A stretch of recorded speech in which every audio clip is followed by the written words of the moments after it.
ഗോവയിലെ കത്തീഡ്രൽ ദേവാലയത്തിൻ്റെ മുൻപിലാണ് നമ്മളിപ്പോൾ ആയിരിക്കുന്നത്. ഈ ദേവാലയത്തിലാണ് വിശുദ്ധ ഫ്രാൻസിസ് സേവ്യറിൻ്റെ ഭൗതിക ശരീരം പരസ്യ വണക്കത്തിനു വേണ്ടി വിശ്വാസികൾക്ക് തുറന്നു കൊടുത്തിരിക്കുന്നത്. തൊട്ട് അടുത്തുള്ള ബസിലിക്ക ദേവാലയത്തിൽ നിന്ന് വളരെ ആഘോഷപൂർവ്വം വിശുദ്ധ ഫ്രാൻസിസ് സേവ്യറിൻ്റെ ഭൗതിക ശരീരം ഈ ദേവാലയത്തിൽ വെച്ചിരിക്കുകയാണ്. ഈ ദേവാലയത്തിലേക്ക് അനേകം ഭക്തരാണ് കടന്നു വന്ന് വിശുദ്ധ ഫ്രാൻസിസ് സേവ്യറിൻ്റെ ഭൗതിക ശരീരം വണങ്ങാനായി വരുന്നത്. ഈ ദേവാലയത്തിലേക്ക് എല്ലാ വിശ്വാസികൾക്കും പ്രവേശനമുണ്ട്. എന്നാൽ ക്യാമറയോ വീഡിയോ ഒന്നും എടുക്കുവാൻ അനുവാദമില്ലാത്ത ഒരിടമാണ് ഈ കത്തീഡ്രൽ ദേവാലയത്തിൻ്റെ അകവശം. പ്രത്യേകിച്ച് വിശുദ്ധ ഫ്രാൻസിസ് സേവ്യറിൻ്റെ ഭൗതിക ശരീരം അവിടെ താഴെ പ്രതിഷ്ഠിച്ചിരിക്കുന്നത് കൊണ്ട് തന്നെ ആ ദേവാലയത്തിലേക്ക് ഫോട്ടോ എടുക്കുവാനോ വീഡിയോ എടുക്കുവാനോ അനുവാദമില്ല. പക്ഷേ ഗുഡ്നെസ് ടിവിക്ക് വേണ്ടി പ്രത്യേകമായൊരു അനുവാദമാണ് ഇവിടെ ഈ എക്സ്പോസിഷൻ്റെ ചാർജുള്ള ഫാദർ ഹെൻറി അനുവദിച്ചു തന്നത്. ഈ ദേവാലയത്തിൽ കടന്നു ചെല്ലുവാനും അവിടുത്തെ ഫോട്ടോ എടുക്കുവാനും വീഡിയോ എടുക്കുവാനും നമ്മളെ അനുവദിച്ചിട്ടുണ്ട്. ദൈവത്തിന് നന്ദി പറയാം.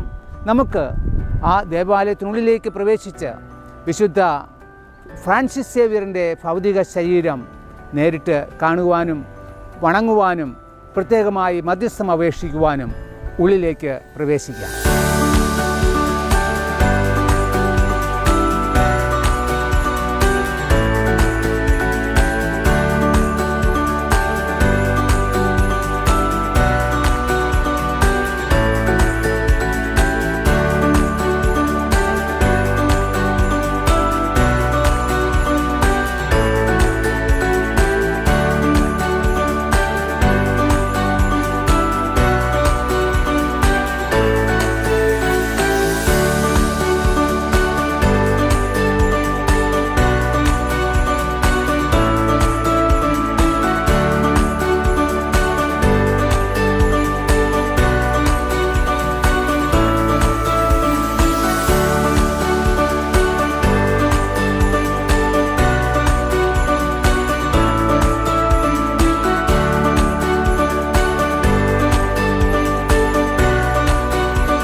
നമ്മൾ എത്തിച്ചേർന്നിരിക്കുന്നത് ഗോവയിലെ കത്തീഡ്രൽ പള്ളിയുടെ മുന്നിലാണ്.